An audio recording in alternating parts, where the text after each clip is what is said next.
Fala pessoal, tudo bem com vocês? Bom, nessa aula aqui então nós vamos começar aí um novo conteúdo, tá?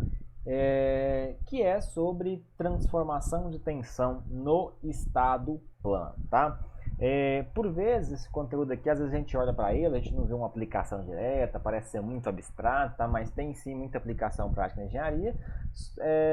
Só que vocês vão perceber que aqui alguns exercícios parecem não fazer muito sentido, mas a gente vai tentar entender o porquê disso, tá? Para que serve isso e tudo mais, tá? Mas a gente vai passo a passo aí, a gente vai buscando entender, tá? Então vamos lá, né? Qual que é o nosso objetivo aqui, né? Nesse conteúdo de estado plano de tensões? Entender o que é esse plano de tensão, tá? Entender o que é o estado plano de tensão. E o que seria essa transformação do estado plano de tensão, tensões principais, cisalhamento máximo e depois, por fim, o círculo de Mohr, não sei se vocês já ouviram falar aí, muitas pessoas comentam também, usa-se lá, às vezes, lá na mecânica dos solos 2 e tudo mais, tá? Para o estado plano de tensões. Beleza, então, vamos lá, né? O que é esse plano de tensão? Estado de tensão em que duas faces do elemento de volume estão livres de qualquer tensão, tá? Então, quando a gente pensa num objeto, tá? Que pode ser uma viga, pode ser um parafuso, pode ser um bloco cerâmico, pode ser qualquer coisa, tá? Se a gente vai lá nesse nosso objeto e a gente retira um elemento infinitesimal dele, como se fosse um cubinho, né? Como se fosse um cubinho. Esse nosso corpo maior, né, vamos pensar que isso aqui seria uma viga, né? Você tem uma viga de concreto armado, tem dimensões e tudo mais, né? E eu venho aqui nessa minha viga e retiro lá do meio um cubinho infinitesimal, tá? É infinitesimal mesmo, tá? Um negocinho bem pequenininho. Essa nossa viga está sujeita a carregamentos aqui, né? Eventualmente pode ter até esforço de compressão aqui, enfim, tudo mais. Então tem momentos vetores, tem esforço cortante aqui nessa viga atuando, certo?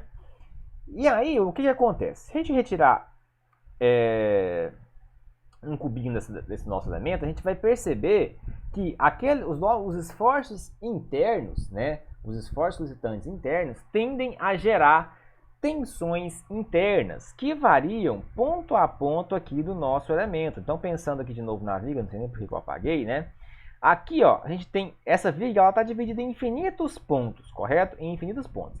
Se eu retiro um cubinho desse aqui, eu vou ter um cubinho, então, desse aqui, que nós vamos ter nas faces desse elemento tensões normais, né, que podem ser, nesse caso aqui estão as orientações saindo para fora, então tensões de tração, né, se estivesse para dentro seria compressão, e tensões cisalhantes que ocorrem na face desse elemento, né, tendendo a cisalhar. Então ocorrem aqui, ó, paralela aos eixos aqui, ó, tensão XZ, tensão nesse caso aqui, tensão YZ, tensão XZ, né? Então, beleza, eu tenho que pensar nisso. Um elemento tem infinitos pontos infinitesimais e cada um, se eu tirar um cubinho, eu vou ter um cubinho desse aqui com uma tensão atuante, certo? Beleza. E aí, o estado plano de tensões é o estado em que duas faces do elemento e volume estão livres de qualquer tensão. Então, basicamente, nós, como engenheiros, né, a gente gosta de tentar dar uma simplificada. E existem algumas condições em que isso daqui vai ser válido, que a gente vai ver daqui a pouco, tá? Então a gente gosta de dar uma simplificada. Em vez de eu trabalhar no 3D, com algo tridimensional, a gente gosta de simplificar e trabalhar em algo bidimensional, né? A gente é muito disso. Apesar de que hoje, né, a gente consegue fazer análise bidimensional através do software e tudo mais, mas por uma simplificação manual, né, a gente já tem essa cultura de tentar simplificar o máximo possível as coisas. Então a gente tem o estado plano de tensões. Então eu não tenho tensões aqui nessa face, nem na face inferior.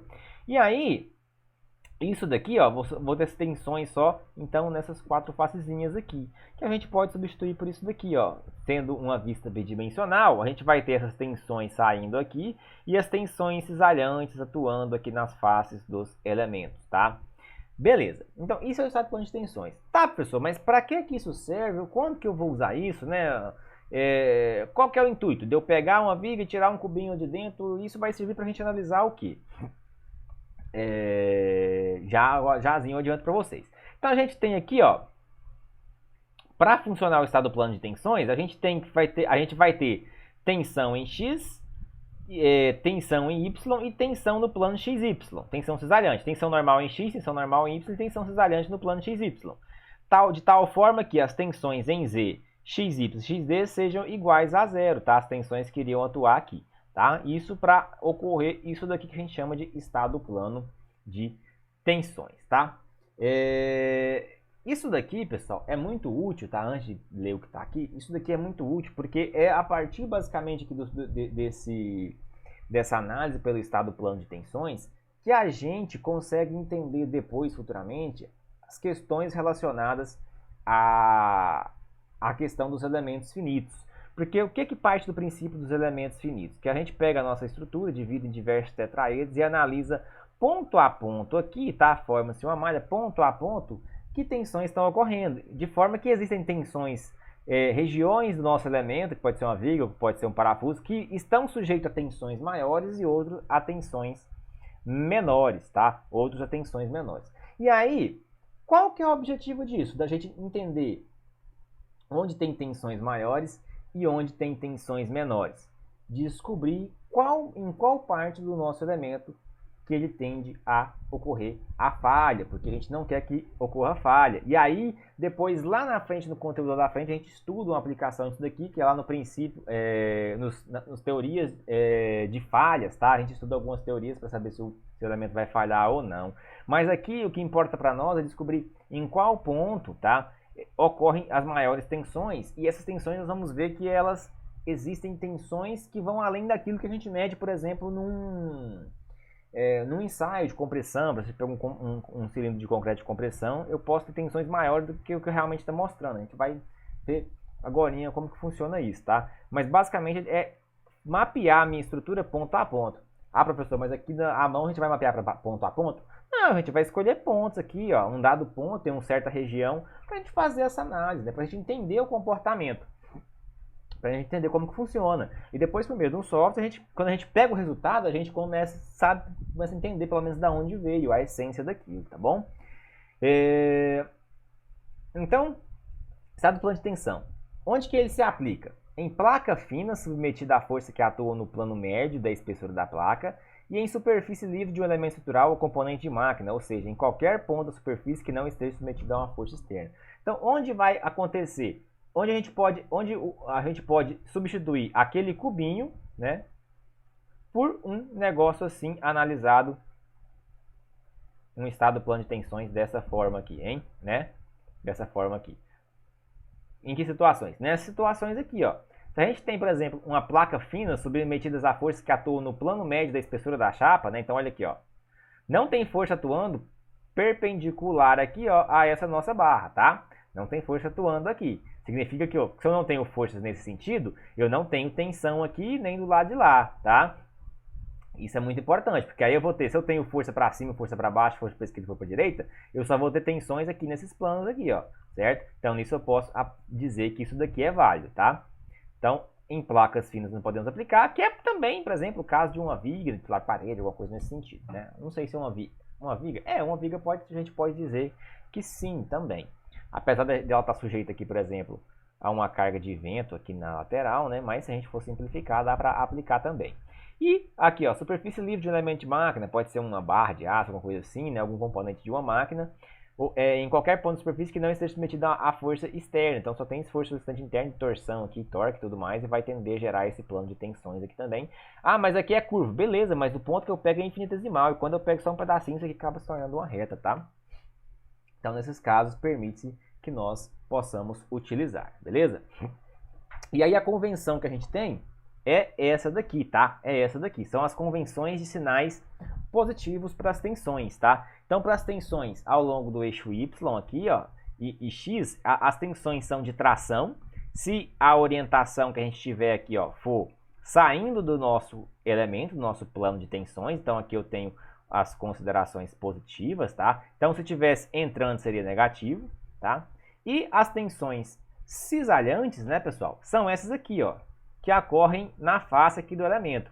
E aí elas são positivas quando elas partem aqui, as duas setinhas, né? Ela parte da direita para a esquerda e de cima para baixo aqui, ó. Faz esse comportamento. Não sei como que eu vou explicar isso para vocês, mas ó, ela vem para cá, aqui no primeiro quadrante, ó, aponta para a esquerda e para cima. E no quarto quadrante, aponta para baixo e para a esquerda, né? Se elas fossem negativas, se a tensão cesariana for negativa, iria dar um negócio assim, né? Vou pegar um azul aqui, ó. Aí seria o contrário, tá? Essa setinha estaria para cá, essa setinha estaria para cá, essa setinha estaria para cá e essa setinha estaria para cá. Vale destacar aqui que tensão de cesariamento, tá? Até que não faz muita diferença se ela é de tração ou de compressão, porque a tendência dela no movimento é fazer o corte da sucessão, né? A força que atua tangencialmente à superfície, tá? Tanto faz se está para cima ou para baixo, o comportamento é basicamente o mesmo. Já as tensões normais aqui, ó, quando nós paramos para analisar, elas fazem diferença, né? Se é tração ou compressão, o meu elemento ele vai se comportar de maneira diferente. Então, ó, eu retirei esse elemento infinitesimal daqui, trouxe para cá, a gente vai trabalhar com coisas parecidas com isso daqui, ó. Mas isso aqui é parte de um todo, em um ponto específico. Se eu vier para cá, provavelmente os meus valores vão dar diferença dos que estão aqui. E o que a gente busca encontrar é onde eu vou ter um esquema desse aqui cujos valores vão ser máximos, tá? É isso que se busca encontrar na engenharia e o software, um software, né, nos possibilita isso, ok? Tá, mas e agora? Que tem fórmula para a gente usar, né? Entendido aqui um pouco dos conceitos, a gente parte aqui para uma formulação, né, para uma análise mais real. O que acontece? Vou até voltar para cá, tá? Vou deixar aqui. Quando nós realizamos um tipo de ensaio, tá? Quando nós realizamos algum ensaio mecânico no nosso corpo, eu consigo ensaiar esse corpo. Por exemplo, eu quero analisar um corpo de prova de concreto, né, cilíndrico, faço um ensaio de tração diametral, que é aquele que eu aplico uma carga, ele está apoiado aqui, tá? Eu aplico uma carga aqui e ele vai se deformar aqui, ó, eu consigo calcular o quanto que esse esforço de corpo de prova consegue suportar. Ou eu faço um ensaio de compressão simples aqui, né? Quando eu faço isso, lá no meu equipamento, né, no medidor, nós conseguimos descobrir, dar um valor de tensão lá. Tensão, no caso aqui o FCK, né, que é uma tensão em megapascal e tudo mais, que ele consegue suportar.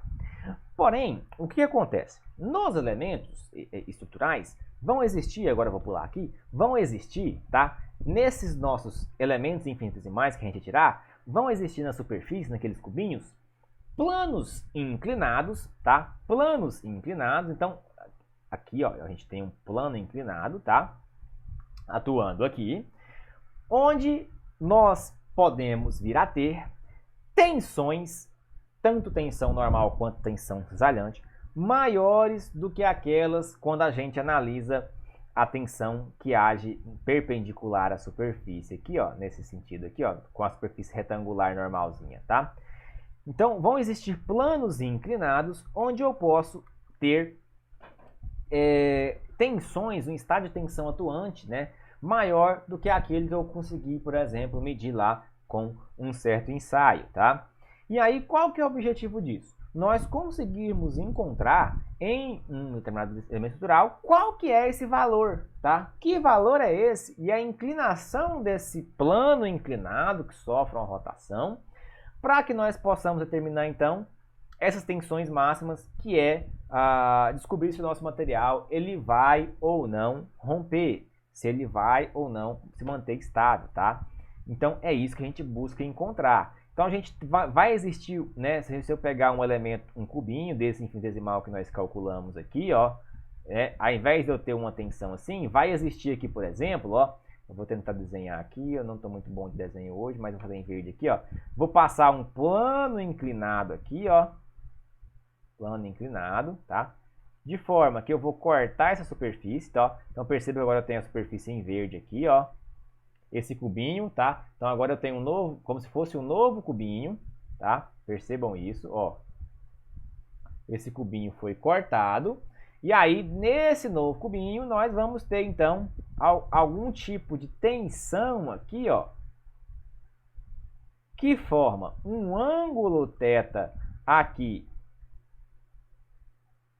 com a horizontal, em que essa tensão que atua aqui, ela é maior, essa tensão linha, ela é maior do que essa tensão aqui, por exemplo, tá? Isso a gente consegue descobrir através de algumas propriedades matemáticas. Então, imaginamos que nós tenhamos um eixo cartesiano convencional, nós vamos vai existir um plano aqui inclinado, um plano de referência inclinado, e aqui sempre tá na tensão normal, ela é perpendicular à superfície, tá? Se a superfície tiver uma certa inclinação, a tensão que sai aqui ela é perpendicular à nossa superfície. Então vai existir um plano inclinado aqui, num eixo local, onde nós vamos ter tensões aqui, ó. Na verdade, aqui está saindo como força, né? O que é tensão? É a força sobre a área, né? Então a força é a tensão vezes a área, né? Então eu tenho forcinhas aqui, mas significa dizer tensões é a mesma coisa, foi só uma fórmula que o livro representa, tá? Forças aqui saindo. E um ângulo θ inclinado. Cabe a gente descobrir que ângulo é esse, que tensão, né? Ou seja, que força é essa aqui, tá? E aí, ó, a gente usa essas componentes ao longo dos eixos x' e y', que são esses planos inclinados aqui, e a gente escreve as equações de equilíbrio. Faz um somatório de forças F'x e F'y', somatório das forças em x', né, aqui nesse eixo, e y' aqui nesse outro eixo, tá? Fazendo isso daqui, entendendo todas essas componentes que a gente tem aqui, ó, saindo dos nossos estados planos, tá? Decompondo as forças e tudo mais, a gente chega nessas três formulações aqui, ó, nessas três formulações, e nesse camarada aqui, ó, nesse nosso camarada aqui. Aqui está o eixo Z saindo do plano, não interessa pra gente aqui, tá? Então a gente vai ter um ângulo θ, aqui, ó, que sempre parte aqui da orientação do eixo X, tá? A gente vai descobrir quanto que ele rotaciona para cima ou para baixo, ok? E as tensões cisalhantes aqui. E aí, essas tensões são as chamadas, a gente chama elas de tensões principais. Por que tensões principais? Porque são as tensões principais que estão atuando no nosso elemento. Pode ser que eu tenha uma tensão aqui que não é a tensão principal. A minha tensão principal esteja em uma outra orientação e com um valor maior, ok? Então, a tensão principal, a partir dessas formulações aqui, a gente não vai deduzir isso, a gente chega na tensão principal em X, tensão principal em Y e tensão cisalhante máxima aqui em XY', dado por essas expressões aqui, tá? Dado por essas expressões aqui, a gente vai entender depois em um exemplo prático essa aplicação, ok? Beleza? E aí, dessas tensões principais aqui, que a gente pode resolver exercícios de forma algebricamente, surgem outras formas, né? Então as equações anteriores são combinadas para produzir equações paramétricas de um círculo, tá? Até isso daqui, ó, já está entrando um pouco na parte do círculo de Mohr, porque essas deduções dessas fórmulas aqui, eu preferi pegar elas do livro do Beer ao invés do Hibble. Eu achei que lá, se vocês pegarem o livro para ler, baixarem e tal, ou pegar da biblioteca, ela está um pouco mais didático, tá? Do que o livro do Hibble, mas é a mesma coisa. A gente consegue demonstrar as equações a partir de um círculo, que depois, mais à frente, a gente vai ver que a gente chama isso de ciclo de Mohr. Mas, tá aqui, então, as nossas expressões, tá? As nossas expressões, onde a gente tem um sigma x' menos a tensão média, tá? Dada a partir desse círculo aqui, ó, a tensão média. Porque nas tensões principais a gente vai ter uma tensão máxima e uma tensão mínima, certo? E a tensão média é um valor médio para esse conjunto, tá? Então a gente tem essas expressões aqui que a gente não vai ficar se atendo muito nela agora não, tá? A gente vai fazer uma aplicação mais direta, tá? O que é importante destacar é que as tensões principais, tá? As tensões principais ocorrem nos planos de tensões onde o cisalhamento ele é zero, tá? Onde as tensões, onde o plano de cisalhamento, tensão de cisalhamento, ela é zero. E por que a gente tem uma tensão? Duas tensões, né? Uma tensão máxima e, na verdade, a gente vai ter uma tensão máxima e uma tensão mínima, tá? Tudo é dado com base nesse círculo, mas a gente consegue entender ele melhor quando a gente for ver lá o círculo de Mohr. Eu não vou me ater muito nisso, senão a gente acaba adiantando uma matéria que é um pouco mais pra frente, tá? Porque o que interessa para a gente descobrir, né? Eu tenho uma variação de tensões aqui dentro. O que interessa para a gente descobrir são os valores extremos, tá? Os máximos e os mínimos, porque valores maiores e menores que isso aqui, ó, o nosso elemento ele pode vir a romper. De tal forma que a gente pode ter uma tensão máxima que pode ser de tração e essa tensão mínima aqui, De repente, ela pode ser uma tensão de compressão. Esse ciclo pode estar do outro lado aqui, tá? E o que interessa para a gente são esses valores, tensões máximas e mínimas, tá? E aí, o que significa dizer que as tensões principais ocorrem nos planos de tensões onde o cisalhamento é zero, como eu já havia dito, é que o seguinte, ó, as tensões máximas e mínimas aqui, ó, as tensões máximas e mínimas que nós vamos encontrar, tá? Sigma x e sigma y, nesse ponto aqui, a um dado ângulo θ, não existem tensões de cisalhamento nesse formato aqui atuando, beleza? Não existem tensões nesse cisalhamento atuando. Beleza, então aqui estão as formulazinhas da tensão máxima e mínima, tá? A tensão máxima é dada por sigma 1, a tensão mínima por sigma 2, tal qual a tensão é maior que a tensão 2. E é dado por essa expressão, então é mais ou menos esse valor aqui, tá bom?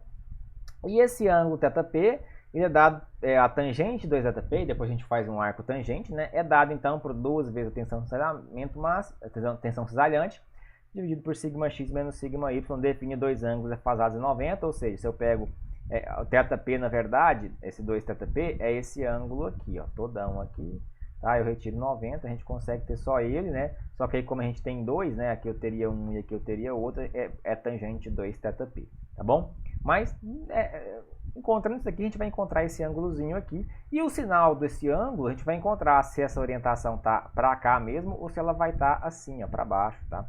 Se o ângulo for negativo, aí o θp passa a estar aqui. Mas a gente vai ver com calma na aplicação de um exercício. Ok? Isso para tensão, para as tensões principais. Tá? O que? Onde tem tensão principal, a tensão de cisalhamento é zero. Já a tensão de cisalhamento máxima ocorre quando a tensão principal, σx, que é a nossa tensão aqui, ó, ela é igual à tensão média. No ponto, em um determinado ponto, vai existir um ponto ali, uma inclinação, onde essa tensão σx, ela é igual à tensão média, tá? A gente aplica, então nesse ponto a tensão de cisalhamento ela vai ser máxima. Então a gente aplica essa expressão aqui, ó, ou essa daqui, tá? E aí a gente vai ter não mais um ângulo θp, que é para as tensões principais, mas um ângulo θs, que é para tensão cisalhante aí, ok? E aí olha só, então aqui ó, define dois ângulos defasados por 90 e defasados nos planos principais por 45. Então a gente tem um ângulozinho θs aqui, beleza? Que é o ângulo daqui até o plano inclinado, o novo eixo de coordenadas que surge nesse sentido aqui, tá bom? A gente vai aplicar até algumas fórmulas aqui que são iguais às outras, a gente pode escolher uma ou outra, na hora do exercício a gente vai ver melhor, tá bom? Então agora eu já trouxe aqui no próprio slide mesmo um exercício, tá? Um mega exemplo pra gente fazer aí, esse exemplo aqui bem legal, bem realística, tá? Que eu criei. Então imagina que a gente tem um carrão veloz e furioso desse aqui, tá? Um carrão super veloz e furioso desse, chamado também de Fusca ou Herbert, né? Fusquinha aqui. Então imagina que o pessoal da engenheiros e tudo mais estão querendo testar esse carro, uma parte desse carro aqui. E aí eles vêm nessa porta aqui e fazem um ensaio de tração e de compressão e tudo mais. E a gente retira um estado plano de tensões, que ainda não sei se as tensões são as máximas ou as mínimas, tá? As principais. Né? Submetido a um determinado ensaio sobre um carregamento, não sei, carregamento assim, carregamento de cima para baixo, não importa. Beleza? Então eu tenho esse carrão aqui. E eu tenho esse estado plano de tensões retirado aqui de um elemento infinitesimal. Esse aqui ficou grande, só para fins didáticos mesmo, tá? Retirado aqui desse nosso super veículo. Então vamos lá. Aqui eu tenho ó, as tensões.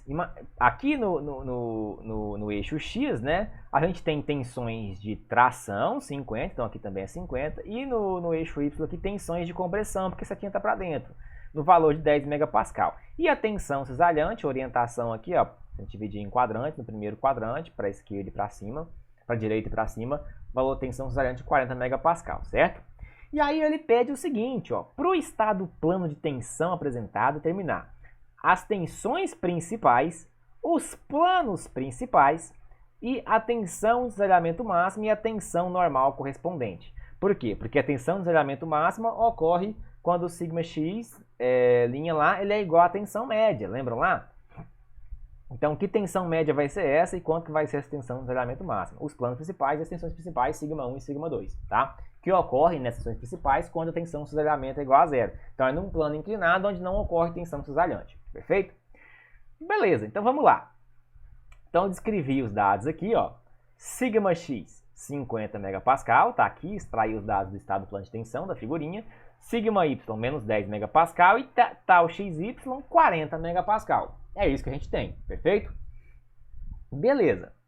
Então as tensões principais, olha só, a gente vai usar essa fórmula aqui, ó. Tensão 1, 2 é sigma x mais sigma y dividido por 2, mais ou menos vem sigma x mais sigma y sobre 2 ao quadrado mais tal xy ao quadrado, que são as tensões que a gente retira aqui do estado do plano que a gente já tem, que é feito lá de algum ensaio, laboratório, alguma coisa assim, tá?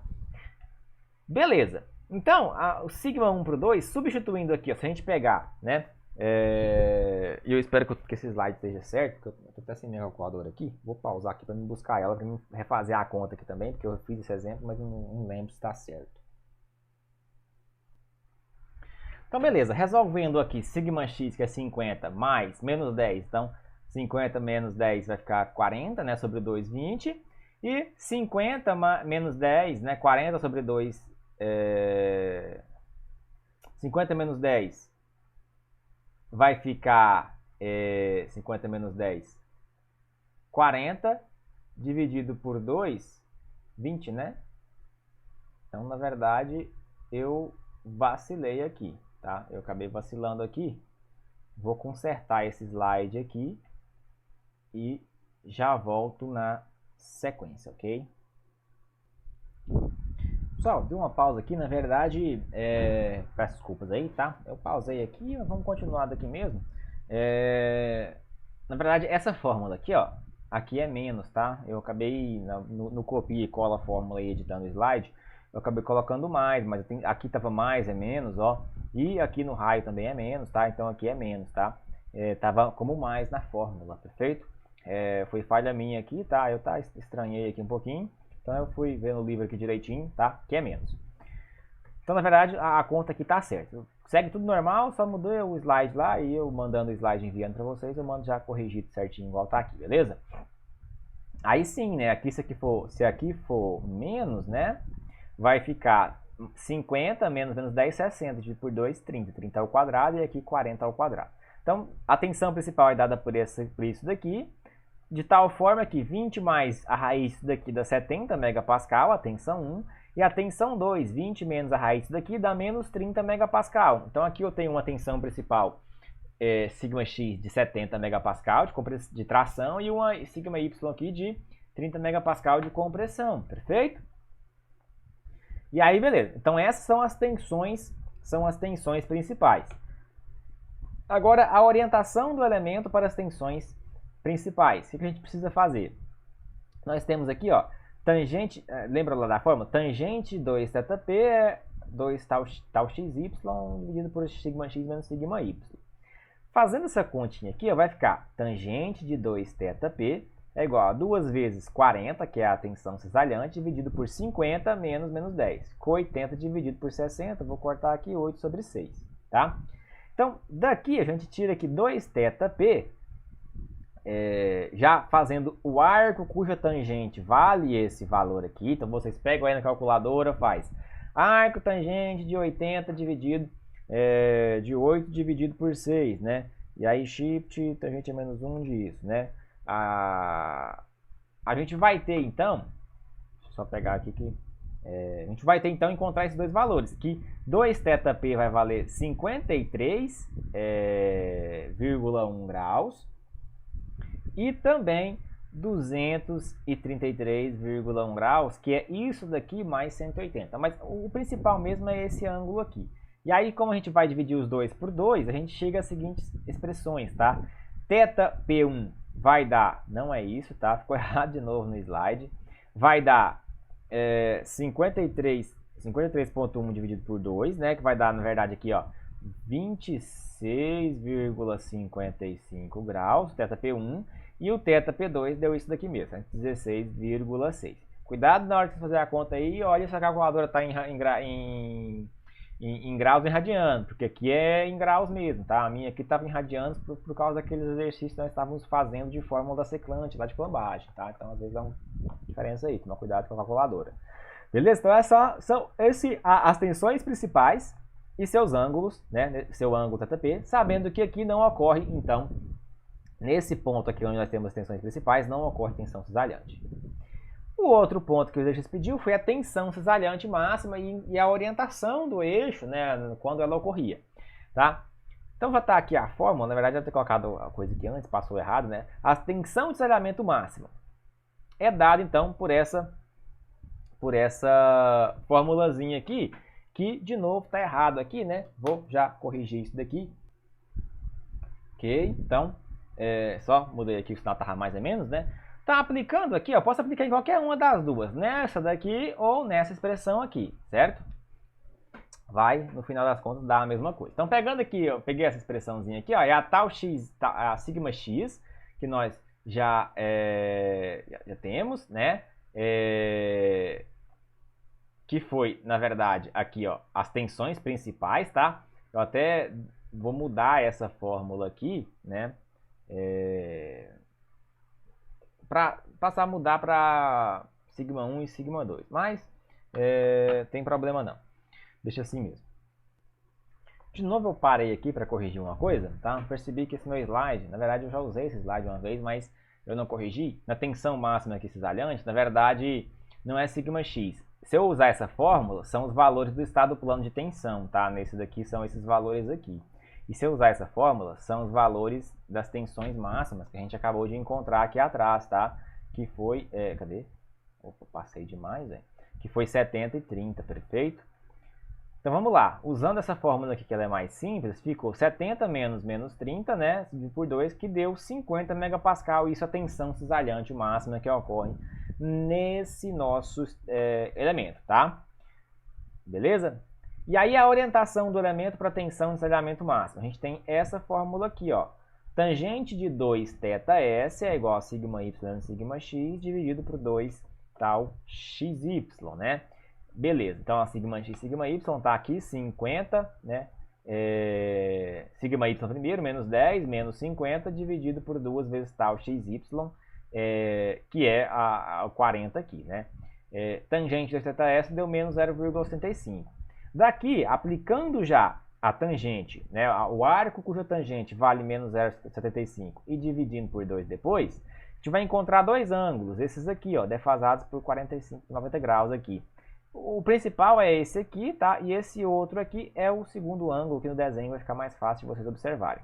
Ah, tá negativo. Significa que a orientação do meu plano, ao invés de ela estar assim, ó, aqui o nosso y' e o x', vai estar justamente, tá? Vai estar justamente ao contrário, né? Vai estar um negócio assim, ó. Aqui o eixo x principal, aqui, ó, vai estar o menos 18, tá? Então aqui, ó, x', y'. A gente vai fazer o traçado, então, desses desenhos aqui agora, tá? Que é para orientar, tá? A tensão normal correspondente é que é a tensão normal que ocorre quando eu tenho tensão de cisalhamento máximo, é a tensão média, né? Sigma', tensão média, que é sigma x mais sigma y dividido por 2, simplesmente, tá? Que vai dar, ó, 50 mais menos 10 dividido por 2, 20 megapascal, ok? Então, essa é a tensão normal correspondente. Então, quando eu tiver tensão normal máxima, as tensões principais, não tem tensão cisalhante. Quando eu tenho tensão cisalhante máxima, nós temos tensão média atuando, tá? Beleza, então aqui está o nosso estado plano de tensões, aqui as tensões, os valores que nós encontramos. E nós vamos agora, então, fazer o traçado desses estados planos de tensões, a representação gráfica com essas orientações, tá bom? Então, olha só. Trouxe aqui, ó, bem didaticamente aqui, trouxe uma linha, né, para formar o eixo local aqui, o nosso plano inclinado, né, cujo aqui nós temos, vou até pegar outra cor aqui, porque eu estou usando muito vermelho, vou pegar aqui um roxinho, aqui nós temos o θp, certo? E aí vai surgir, então, esse plano inclinado, ó, y' e x', na orientação desse ângulo, então aqui também é θp, eu só não coloquei aqui para não ficar sobrecarregado, tá bom? E aqui nós temos então as tensões principais atuantes, sigma 1 e sigma 2, ok? e aqui os nossos eixos locais, beleza? E nesse ponto aqui, nessa condição, não ocorre tensão cisalhante. Então perceba que só tem as tensões principais normais aqui, tá? Beleza, e aqui, ó, até coloquei agora, né? O θp está aqui. E traçando outro acejadinho aqui, nós temos aqui o nosso ângulozinho θs, tá? O nosso θs, que a gente encontrou aqui, ó. O θp é esse θp1, que é 26,55. Ah, professor, e qual que é esse θp2? É o ângulo que vem, ó, daqui até aqui, ó. É só pegar 90 e somar o θp aqui, tá bom? Ele não é muito relevante para nós, porque se a gente tiver um, automaticamente a gente já tem o outro, né? Fica fácil. Ok, então o θs está aqui, que vale menos 18,4, então por isso que ficou para baixo, tá? Ah, sempre vai ficar os dois para baixo? Não, pode ser que ocorra de ficar os dois para cima. Nesse caso aqui, eu representei tudo junto aqui. Eu coloquei o estado plano de tensões aqui e aqui as tensões principais, tá? Num desenho só, mas às vezes eu preciso fazer dois desenhos separados, né? Em função dessa angulação, certo? E aí aqui, ó, ocorre então a tensão média, tá? Essa tensão média ela é tanto para o eixo X quanto o eixo Y, tá? Então olha só, eu tenho uma tensão média, cadê ela? Não tá aqui, né? Esqueci de colocar ela aqui. Ah, tá aqui. Tensão média, que é o nosso sigma linha, igual a 20 megapascal, quando nós temos tensão cisalhante máxima, que é a tensão que nós encontramos aqui de 50 megapascal, beleza? Então, onde eu tenho tensão cisalhante máxima, ocorre tensões normais aqui da magnitude da tensão média, perfeito? Como aqui é positivo, é um valor de compressão, e aqui está o nosso ângulo θs, tá bom? Então, com isso, a gente encerra essa aula, tá? Encerrar essa aula, depois a gente vai fazer mais exemplos aplicando em outros conceitos, aplicando em vigas, né? Fazer mais exemplos assim, com estado plano de tensões puras, e depois pegar uma viga, escolher um ponto dela para a gente fazer essa verificação, perfeito? Então é isso, espero que vocês tenham gostado, espero que vocês tenham entendido, forte abraço e até a próxima aula.